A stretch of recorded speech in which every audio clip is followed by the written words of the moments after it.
Sanibona bafethu, uvana lo. Yazi namhlanje ngizokhuluma nge-Orlando Pirates ne-Arsenal. Yabo, abaningi abangilandelayo bangazi ngiyawasapota kakhulu ama-club lawo bawu-2. La ku-PSL ayisupport i-Orlando Pirates, mase kuthi le kwi-EPL ayisupport i-Arsenal.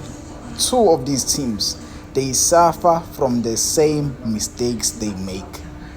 They play ibhola elihle, they do well kwi-league, but uma behleli phezulu, they always tend to fail to win i-league. Yes, Orlando Pirates ke yona ingcono kuma-League Cups. Yabo, ima-League Cups bayakwazi ukuthi bayawina. Arsenal, they tend to do good kuma-League Cups, but ke they always fail kuma-last moment. Bafocuse kakhulu kumanye ama-tournaments njengo-Champions League. Nawo bawafail o-Champions League. But the main tournament ehlezi behluleka kuyona yini na? I-league.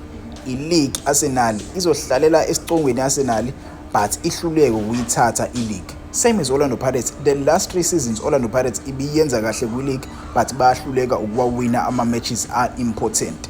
Yabo, uma kuzodlala nje ama-matches are-important bayahluleka. Orlando Pirates izolo, they were playing a very very important game, because you remember Isikhukhune United, they took 3 points to Orlando Pirates at the first leg of the season. They took 3 points to Orlando Pirates. Kwathi siyodlala ke izolo, they took another point, so already they took 4 points, same as last season. Orlando Pirates idlala neSikhukhune, idlala away, draw against iSikhukhune. Mase sebeyodlala against iSikhukhune le Orlando Stadium, iSikhukhune sawina ngo-1-0. Same thing happened yesterday, same thing happened this season too. Yabo, they drew against Mamelodi Sundowns, Orlando Pirates.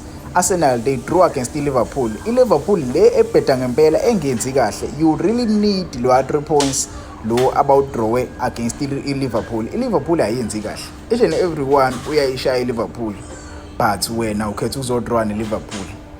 Ukhetha uzodraw neLiverpool. Kunento eyashiwile ilegend le Man U. Yathi legend le Man U into eshaya Arsenal. Arsenal uma i-approacha ama-big games, njengalama-big games Manchester United, ama-big games enjengo-Liverpool, ama-big games enjengo-Manchester City, they don't play to win that game. They don't play to win the game. They play not to lose that game.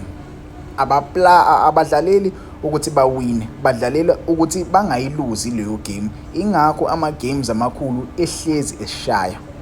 Ingakho ama-games amakhulu ehlezi eshaya, ingakho hlezi sodliwa, ingakho hlezi sotatazela, sizocrumbler when we are going to win ama-big games.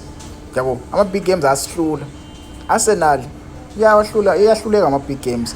Orlando Pirates, ama-big games abawathathi ke serious. Abawathathi, yabona Orlando Pirates abawathathi serious ama-big games. Angazi kwenzakalani mfethu kwi-Orlando Pirates. Yabo, these small teams, we tend to lose to small teams kwi-Orlando Pirates. Yabo, kungcono kwi-Arsenal, ama-team amancane bayakwazi bawashaya, but ke kula ma-team amakhulu, they tend to lose the games. They tend to draw the games. When you see Man City right now yenza kahle.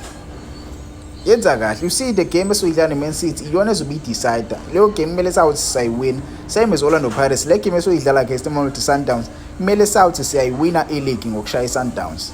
Siqhubeke siwashayela ama-team amancane. Angifuqa manje i-weekend yami imosheke nje kakhulu. Ama-club o2 ngiyawasupporta, kodwa sometimes abuye nje enze izinto eziseceleni. But ke I'm sure ama-fans amaningi ajabulile angawasupport lama-club lawa. Yabona nje usupport i-Kaizer Chiefs ne-Manchester United namhlanje uhappy indlela eyisimanga. Angazi kodwa usurvive kanjani umuntu osupporta i-Man U ne-Kaizer Chiefs. Ngiyabazi bakhona abasupport usurvive kanjani, kodwa yabona mina right now ebuhlungu imibuzo la ngeke ngikwazi ukusurvive.